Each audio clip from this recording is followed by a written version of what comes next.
This is Hastings on the south coast of England.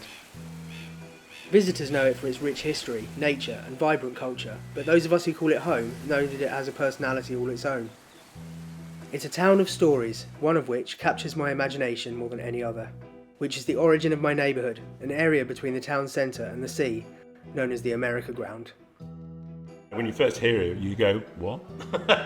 They did what now? It starts 1,000 years ago, all this was undersea, and then over the centuries it silted up, it became land. This whole area around here was seen as a no man's land, and people were erecting all kinds of accommodation here. People move onto it, and they moved on to this free land that was not part of the system. There was no rents and there were no landlords, and it was a lot of renegades and people turning up, a lot of word of mouth, and they turned up and made their own community. This was free. They didn't have to pay any tax. They could live as they want. They could make up their homes. It was cast as being outside of England's jurisdiction. So they're having, they were able to gamble, they were able to sell alcohol, there were smugglers, and there was a lot of unsavoury acts here. And there was actually sort of caves under the ground where you could walk from one area, you used to be able to walk from one area of the street to the other. It was used to be part of America or something. I just thought it was, what? That's weird, but anyway. There was something to do with grey owl. Am I forgetting? Is that something to do with it? We'll have to Google it in a minute. Yes! Grey owl America. Oh, hang on. That's just taking me to some grey owls. Right, okay, forget it then. It was a place where the people that had nothing went, and no one was turned away. I like the idea to think of these kind of, pickpockets along with people that have left their husbands because that wasn't looked on, but they've gone to the America Ground to set up and have a new life. Would have all been happening, wouldn't it? It had a real sort of anarchistic vibe to it. It'll be the people that don't conform to social and the society of the time. It's like being an American, isn't it? It's like, we're taking this land, it's ours. At some point, the government or council caught up with them and started wanting them to pay taxes, and so they put an American flag up and it's declared independence, and so that's why it's called the America Ground. They did that very bravely, obviously, and everyone thinks of the person standing there with the American flag on the hillside. But I wouldn't imagine it was that romantic, and the council just said, no, go away. And so they just lifted their stuff. They lifted up their houses quite literally and moved them to St Lennox. The Crown took the land. The people who lived on it controlled it through occupation, through just living there, just moving in. And then the people who took it from them controlled it through bureaucracy, through maps and agreements or contracts. The council owned it, and they'd been handed it by Elizabeth I. So they had a document, saying that they owned this land. When the government came, said, we want to do these things. Who owns this land? We want to get revenue from it. The council were then, just as the historian did say, they were a bit like, let's not mention it because obviously we'll have to pay something. And so they said, I don't know, no one owns it. But I love the idea of this whole community of people. It is a bit like the American settlers, isn't it? It really is. This community of people turning up, and because there were no rents, no landlords, no rules. It's sort of like where the creative people or the downtrodden or the ones that are running away from something, they run out of land, and that's where they settle. And good luck telling these people what to do. It's a gesture of resistance, of independence, but the kind that is joyful and excitable and involved in raising flags. I think it stirs in people a bit of pride that their history has gone on, that we're still an organised town where people of all different walks of life and diversities, but that strand of love, friendship, compassion is still there. America is a loaded concept at the moment. And in a lot of ways, I'm sort of mourning the loss of the idea of what I thought America was,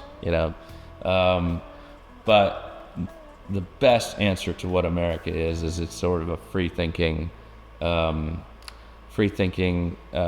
chance-taking, unrisk-averse, risk non-averse, place where anything can happen. It's pretty badass, to be honest. I think it's like, I don't know, another thing to be proud to live here about. It's that thing of just, I don't know, the different people uniting and coming together. It gives, I don't know, it gives you a bit of hope for the underdog, I guess.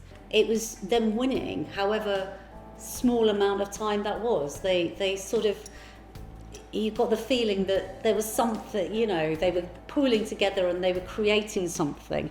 And it just seems so very Hastings as well, this idea that we kind of occasionally thumb it to the rest of the country by going, well, we're having problems with our fishing industry, we'll stick a Canadian flag on a boat. You know, and it just seems like a kind of slightly rebellious edge that Hastings has, where it kind of goes, right, in that case, we'll become American. That refusal to sort of adhere to any sort of dictation from the top is maybe something the American idea shares with Hastings. The story always fascinates me because people tell it differently every time, with ever-changing and newly exaggerated details full of drama and romance and humour. But it turns out that the history is a bit more mundane than the legend. The 1,000 people living and working on the America ground in the 1820s were not planning an American-style revolution, because one had already taken place there. But this was not an organised revolution. It was a combination of events that took place by chance at the same time, and which created a unique situation. In the early 1800s, it emerged that there was not only no obvious owner of these 9 acres of ground, but also that Hastings Council did not want to exercise any control over it. So it became known that you could take any piece of ground and build on it whatever you wanted without paying any rent and without having to meet any council rules and regulations. It was like the free land in the American West. And these 9 acres were right next to a rapidly expanding town where there were lots of jobs available and many services were urgently needed. So not only did you have a free and easy place to live or work, but your income from a job on expansion would be boosted by not having to pay out mean costs like rent and rates. Hastings Council was happy with the situation as long as you behaved yourselves and didn't break the law, because many of the well-off members of the local establishment that ran the council were also your employer. These bosses wouldn't have to give you what they thought were high wages, because your overheads were low and you were better off on a normal rate. So it was a mutually beneficial relationship all round, one which the American ground occupiers definitely did not want to upset by holding a revolution. What would be the point? It was only when some raucous arguments over who could occupy which piece of ground without paying for it came to the attention of the government in the mid-1820s that the revolution started coming to an end. Now the full story is in my book, The America Round. But still the legend persists. And clearly I'm not the only one who's fond of it, because it's become the subject of a new musical production.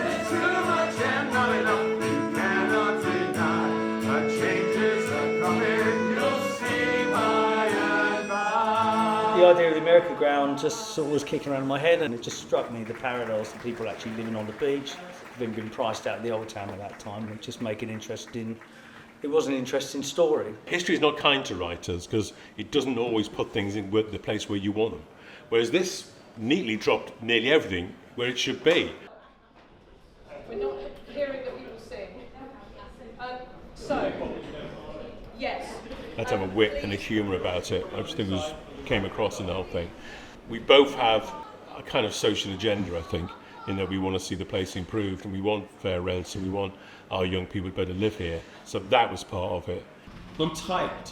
I'm tired of fancy dress and pretending to be something I'm not. Politicians are honest and true. A great moment when Steve Peake, aka John, comes on and says, "No, this didn't happen," which was great. And you know, a lot of people thought, "What the hell? Is this a heckler or something? Is this really Steve Peake? Who's got the hump?" Enough! Please! Honestly, I've been sitting here for hours listening to this. That mechanism allowed us to actually get the real point of the play, because what we're actually trying to say here, no, that didn't happen, this is what it's about. Look to the left, look to the right, look at our beach, it's we want to put this on again, at least, you know, in Hastings. But it's a universal story and needs to go other places. It's nice to have a show where people are going, I missed it, but everyone's telling me, when is it on again? And we generally, you know, don't want this to be the end of it. No. This can't be the end of the story. No. In a way, the story of the America Ground is a story about the soul of the place, soul of the neighbourhood. Hastings is like a town like no other. There isn't anywhere else like Hastings. Most other places seem very dull by comparison. Yes. And they do, you know, because they are. There's some greater like magnetic energy that just pulls people here. There's a real mix of people here who think just want to be a bit different, maybe feel they can feel free here. And I think that's important. Maybe the people are just non-conformists down here. It's kind of lawless in a good way. It's the sort of place that you can turn up and be you. You can't walk down the road without bumping into somebody that you think, well, you don't get many of them to the pound. I love the fact you can walk in the town and there's a ferry walking through, or there's a lobster. Not quite. We have got a lobster in our church, actually. We're all proud of this lobster. But I think, you know, people don't really bat an eyelid. People accept you. Doesn't matter where you're from, what's wrong, what's going on in your life, you will be accepted. And it doesn't matter if you've got a criminal record like they would have had in those days potentially. You'll be welcomed, you'll be supported because no one judges you. I mean, I'm obviously not from Hastings, but Hastings really speaks to me. It always has. I'm with my people here. Yeah, definitely. There's a lot of duckers and divers. There's a lot of characters.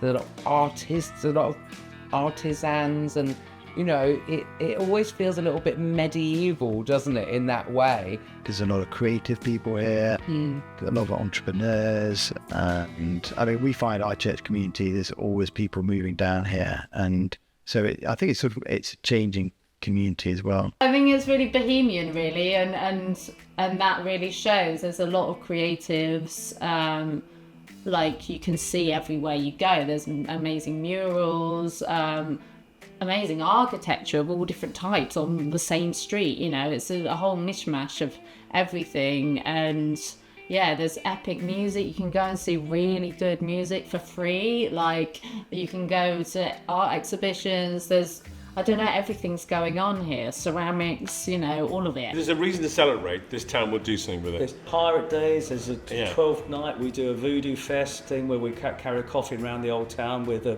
giant jazz band and people dress up. There's carnivals, there's pram races, we have a rodeo here. It's nuts, you know, there's so much going on. And that's without all the gigs. At any night of the week you can go out, you can find something of immense quality in this town. Yeah. Not just, you know, in 2 or 3 places in Hastings and St Leonard's. And it won't just be average, it'll be exceptional. Definitely got an edge, and that's another thing. Hastings has an edge. It's not fairy tale town. Don't get me wrong, it's not all like, you know, mermaids and seals coming up to bask on the beach. I was in a triangle of pubs, and they would pour out one pub and have a fight there, and then move to that pub and then have another fight there, and it was just a round of yelling going on all night long and people hitting each other. It was just like, what's going on? This is a madhouse. You've got to weigh it up though. It swings and roundabouts. We've got lots of people that have moved here that want to improve our town, that want to put whatever skill set they've got into it to make it a better place. But within that we've also got an issue with property and homelessness. The more people who move here, I think there is a danger of it becoming too gentrified. And I think that's where it's important to ensure that there are the housing side of things, so people that we can afford to live here. The kind of relevance of all of this story from the 1820s is now acutely important in the 2020s, 200 years later. We were used as a dumping ground in the 70s, I think, by councils going, well, we'll get rid of our problem people, we'll move them down to Hastings, having in Margate, Folkestone, many towns, you know, because everyone's going away on holidays, suddenly to Spain and everywhere else. So we've got empty properties down here, big Georgian houses, split into flats, and we were kind of abused by London councils for years and years, weren't we? Yeah. And now created social problems, and then we kind of moved those social problems further up the hill.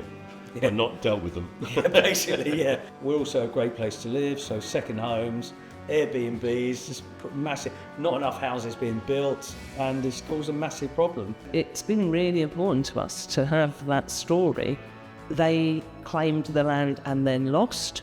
We needed to claim the land and sustain it for community use forever.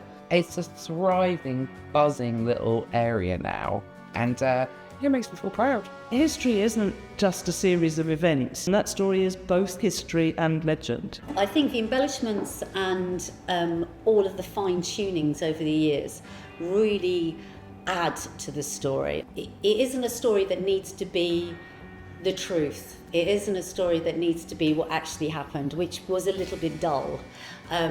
But I think with it makes it something that everyone can find a piece from. Sometimes too much truth can kill a story, can't it? Yeah. I'll always love the America Ground story. It might not be strictly true, but it still tells a truth, one that emerges through a combination of myth and history and meaning. Who knows how our lives will translate into tomorrow's stories, and does it even matter? Stories evolve continuously and mean something different to everyone. What matters is that we keep telling them. Despite the name, this isn't a Wild West story or a Star-Spangled Banner story. It isn't even a particularly British story. It's a Hastings story.